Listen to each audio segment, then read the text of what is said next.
Hello, Internet. Hello, Henry. My name is Sam Rubenstein, and it's been like a month and a half. It's been a long time. This is after Campfire, and I've been away for a little bit. So let's just jump into this chaos. Um,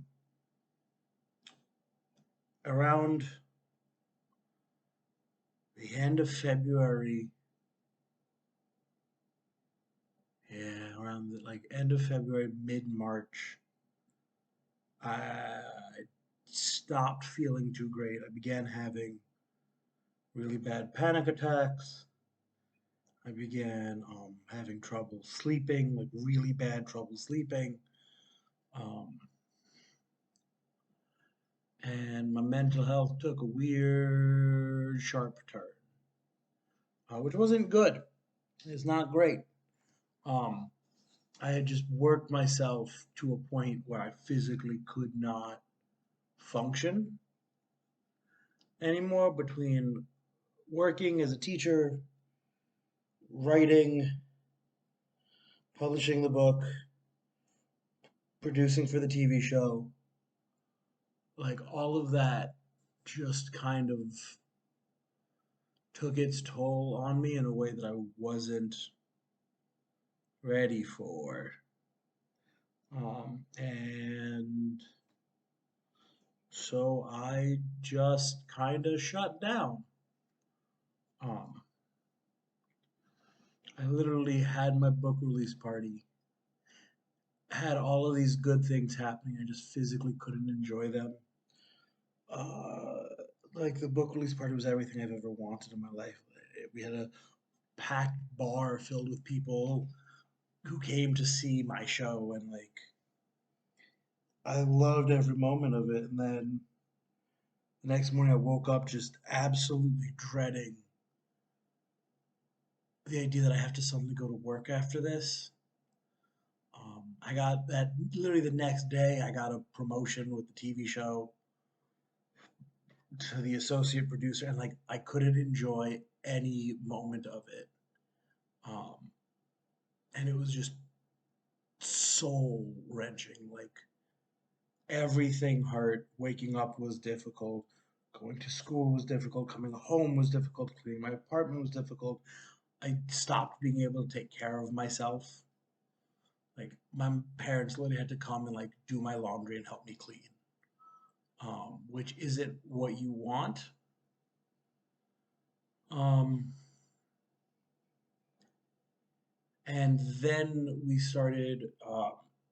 went back on antidepressants, and I don't always have the best reaction to them. It started off really great. Like I started feeling amazing, like really quick. Like I was like, all right, I don't have any anxiety anymore. This is great. Like I can finally feel and think normally. I don't have to worry. And then, wow, like, yeah, I don't have any anxiety. I don't have to feel ever. Who needs to feel? Like no one's feeling anything anymore. Like feeling's dumb. And then it was, well, yeah, don't ever feel. Ever. Feeling is meaningless. Being here is meaningless. And by like mid-April, it was, I don't think I want to be alive anymore because living is meaningless. Because if you don't feel anything, what is the point of being here? And that's not a good place to be. And so, like, that decline happened as I was trying to recover. Um, and it just kept getting worse. And so I stopped taking the antidepressants, and it, I had a sudden like mood shift, and I began to feel a little bit better. But at that same issue, I had been neglecting my life for a month and a half, and I had been slowly recovering. It's a tough process. Mental health is not easy. Um, but I am working on getting better. I've become more active. I'm trying to do a little bit better for myself, which means being a little bit less social, um, when like and less demanded. Um, and that's really hard because it makes me feel guilty. But I'm trying to prioritize myself first.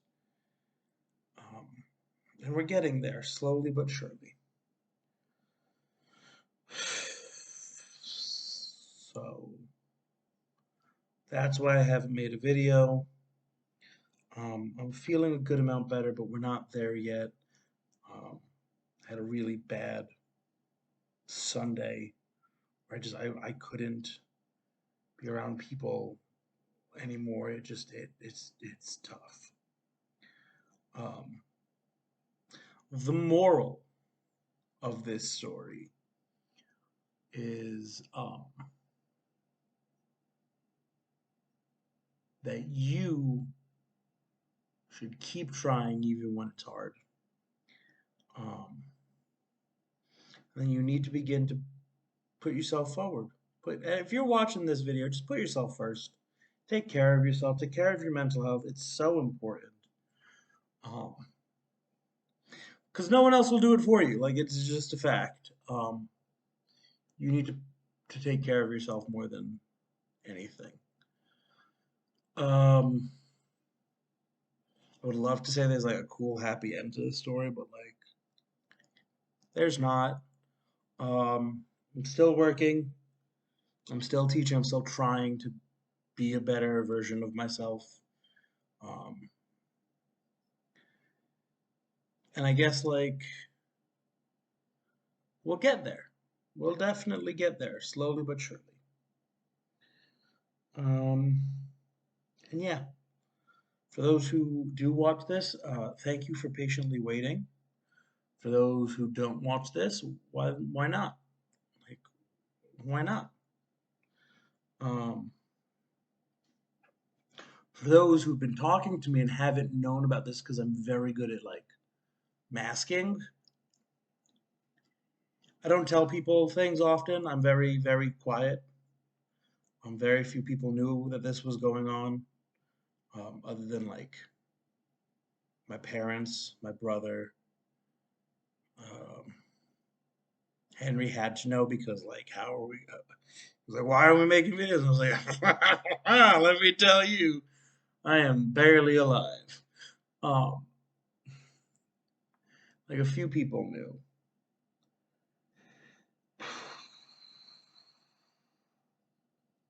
So yeah, that is what's been going on.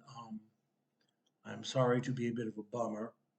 I'm gonna do my best not to be from here on out. But yeah, that's the story. I've got a cool promotion. On a positive, I got a cool promotion. My book's been out for about a month and a half, 2 months almost. I'm doing shows again. I was doing shows while like not mentally well, which let me tell you, wild experience to be on stage and not know where you are. Like wild experience. Um, Going back to camp, finishing the school year, like all the good things are happening. Uh, and for those who are like, well, what did you have to be sad or depressed about? That's the whole point. Like depression doesn't really pick a time or day to do this. Um, I had a bunch of really great things happening, and I physically couldn't enjoy them because depression sucks sometimes. And I think the lesson for anyone who may be struggling with it is you're not alone, and we'll just keep going. Like we gotta fight. What else? What's our other option? Not living? This is dumb. This is a dumb option. You gotta live. Like, sorry to disappoint. Uh, ah! So thank you for anyone who's out there watching this, and thank you for the people who have been supporting me.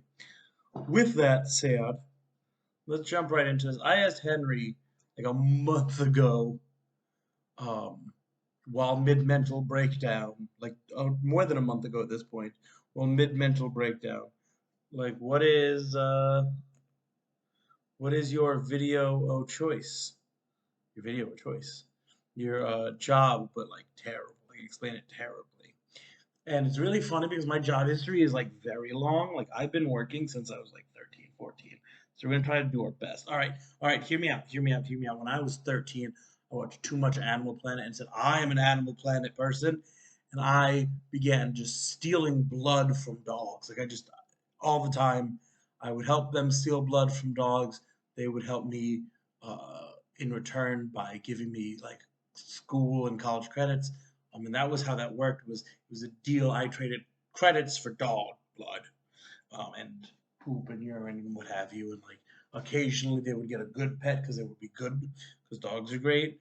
But like there was a lot of that. And then I got to college, and in college I was like, wow, I'm gonna represent an agricultural organization because I really like animals. And I'm good at it. So I did. And like while I was representing animals in like dog corporations, while I was rep- while I was representing um, all of the agriculture, I learned that maybe corporations that like take dog blood and like give them medicine and like stuff aren't really for me. So maybe I'm gonna learn different things that dogs do. So I began like using mind control to like make dogs obedient, and learning how to do that, and like helping people with like police dogs to do that, and like making sure that dogs look pretty and clean and nice, and that when people leave their dogs that they can come back to their dogs in like good condition. Like you don't want to leave your dog and it comes back and it comes back with like a dent. It's terrible. No one wants that. That's why you pay your valet a lot. It was a dog valet. Um, and then went to college, and for a short period in college, I got yelled at over the phone by strangers while trying to ask them questions, um, which is not a good job and is absolutely soul crushing, and I don't recommend it. So, like, don't do it. Just don't get yelled at by strangers over the phone for um, like hours. Oh, by the way, this entire time that all of this is going on, I am spending my summers corralling children and creating weird cults for them to join where they go into the woods and steal food from nature and bears and then eat it, um, while also simultaneously praying to a giant octagon in the ground and uh, providing a blood sacrifice from their knuckles. Knuckles! All of this is going on while I'm doing these other jobs because I am a multifaceted individual. And I got really good at like m- making kids join cults and fight in the woods, and so they gave me a job making kids be kids, which was pretty cool, and I've been really good at that one. Um, and then I would come home for the summer. I would just live, um, and so right after graduation, I was doing research, which isn't a job you didn't get paid for, you just did it, which sucks, but whatever. Um, and while doing research, I worked selling books at a bookstore that lied to me. Like they were like, "Hey, you like books?" And I was like, "Yeah." They're like, "We like books. Come sell books." And I was like, "Yeah, I love books." And they're like, "Screw the books. Sell the magazines." And I was like, "I don't want to sell the magazines. The magazines suck." They're like, "Sell them anyway." I was like, "Okay." And then I started selling them really good, but like weirdly, like, "Hey, take this magazine." And then they'd be like, "Hey, you're not supposed to say that." And I'd be like, "Mister, you want magazine?" And they'd be like, "No." And I'd be like, "Ah." And I'm like, they're like, "Why are you not good at selling magazines?" I'm like, "Because you didn't let me sell magazines in a way that's take my magazines." So I quit. And then I began shepherding the mentally and physically ill across the area, um, which I did for like a year. And let me tell you, I'm a very good uh, shepherd. I'm really good at it. Um, then I went back to school. And while in school, I began going to a different school and explaining to kids why they should get over their number one fear of talking at other kids. And I did that for like 3 years before I finished doing that and teaching kids how to argue with each other. Like, you want to argue? No, we're going to learn how anyway. And instead was began teaching kids how to make words sound nice, like how to do the words, like. And I've learned that no one wants to learn how to make the words sound nice. You've got to like make them make the words sound nice. But like at the same point in time, they're like, hey, read these books. Well, do the kids want to read these books? I don't know, but it's good for them. Well, these books are pretty traumatic. Yeah, we're gonna traumatize these kids. Let's do it.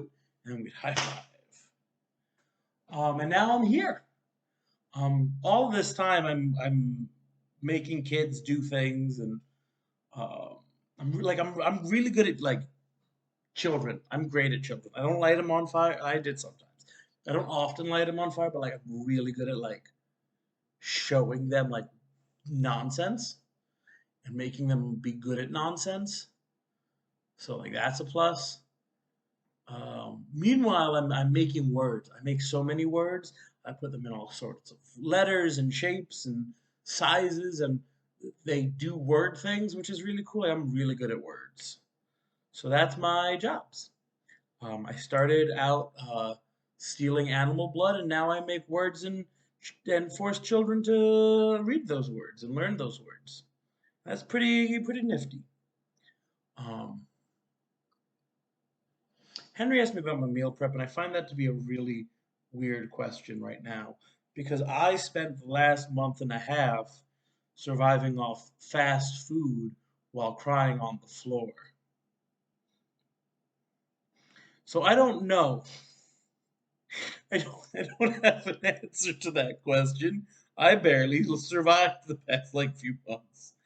So like I take food out the night before and put it in the fridge, and then I have to cook it or else it's gonna go bad. Yeah, that's all I got, guys. I don't meal prep because like how do you meal prep when like you're not even eating? Like I had one, oh man, I would go through this whole thing like having like one meal a day. Like it was bad. So I don't know. Um, I don't know how to meal prep, and if I did, I would be thinner and in shape. I'm gonna suggest that like my one piece of advice is I cook 2 portions of food, and then I take the second portion for lunch each day so that I'm not spending money.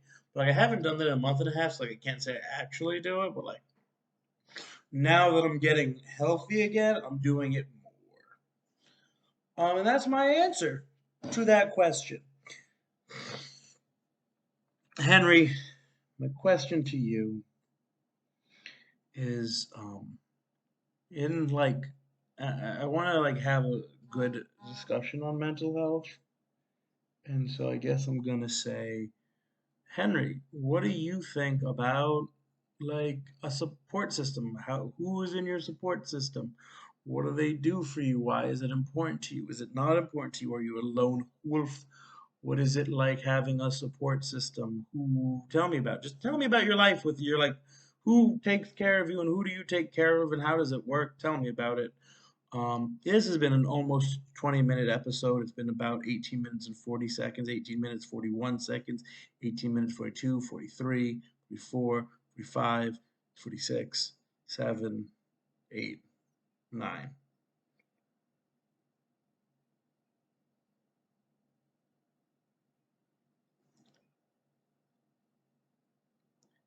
This has been a 19-minute episode of After Campfire. My name's Sam Rubenstein. It is 1:30 in the morning and I'm going to bed. Have a beautiful, beautiful night.